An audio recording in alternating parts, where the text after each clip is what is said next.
ಈ ತರ ಎಲ್ಲ ಬ್ಯಾಂಡೆಡ್ ಹಾಕ್ಸಿದ್ರೆ ನಿಜ ಚೆನ್ನಾಗ್ ಕಾಣಲ್ಲ. ನಾನು ಹೇಳೋ ಈ 3 ಕ್ಯಾಟಗರಿಯಲ್ಲಿ ಹಾಕ್ಸಿ ಎಲ್ಲ ಹೋಗಿರೋ ನಿಮ್ಮನ್ನೇ ನೋಡ್ತಾರೆ. ಲಾಸ್ಟ್ ಒನ್ ನನ್ನ personal favourite. First geometric band tattoo. ಇದನ್ನೇ ವಿರಾಟ್ ಕೊಹ್ಲಿ ಕೂಡ ಹಾಕ್ಸಿರೋದು. ಇವತ್ತೆಲ್ಲ ನಾಳೆ ಎಲ್ಲ ಇನ್ನು 10 ವರ್ಷ ಆದ್ರೂ ಈ ಟ್ಯಾಟೂ ಟ್ರೆಂಡಿಂಗ್ ಅಲ್ಲೇ ಇರುತ್ತೆ. ನೋಡೋದಕ್ಕೆ ಶಾರ್ಪ್ ಅಂಡ್ ಸೈಕ್ ಆಗಿರುತ್ತೆ. ಹಾಕ್ಸಿ, ಸೂಪರ್ ಆಗಿರುತ್ತೆ. Second one tribal band tattoo. ಈ ಓಲ್ಡ್ ಇಸ್ ಗೋಲ್ಡ್ ಅನ್ನೋ ವರ್ಡ್ ಗೆ ಇದು ಒಂದು ಪರ್ಫೆಕ್ಟ್ ಎಕ್ಸಾಂಪಲ್. ಇವತ್ತು ಕೂಡ ಈ ಟ್ಯಾಟೂ ಟ್ರೆಂಡಿಂಗ್ ಅಲ್ಲೇ ಇದೆ. ಇದು ಟ್ರೆಡಿಷನಲ್ ಮತ್ತೆ ಮ್ಯಾಸ್ಕುಲಿನ್ ಎನರ್ಜಿನ ತೋರಿಸುತ್ತೆ.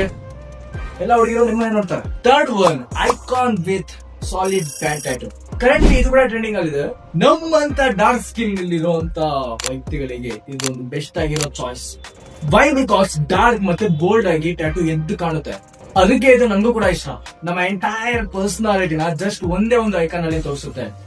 ನೆಕ್ಸ್ಟ್ ಟೈಮ್ ಇದೆಲ್ಲದನ್ನು ಮೈಂಡ್ ಅಲ್ಲಿ ಇಟ್ಕೊಂಡು ಚೂಸ್ ಮಾಡಿ. ಅವ್ರ ಹಂಗಿಲ್ಲ ಅಂದ್ರೆ ಈ ನಂಬರ್ಗೆ ಕಾಂಟ್ಯಾಕ್ಟ್ ಮಾಡಿ. ನಾನೇ ನಿಮಗೆ ಸೆಟ್ ಆಗೋ ತರ ಒಂದು ಬೆಸ್ಟ್ ಕ್ಯಾಟಗರಿ ನಿಮ್ಮ ಪರ್ಸನಾಲಿಟಿ ಸೆಟ್ ಆಗೋ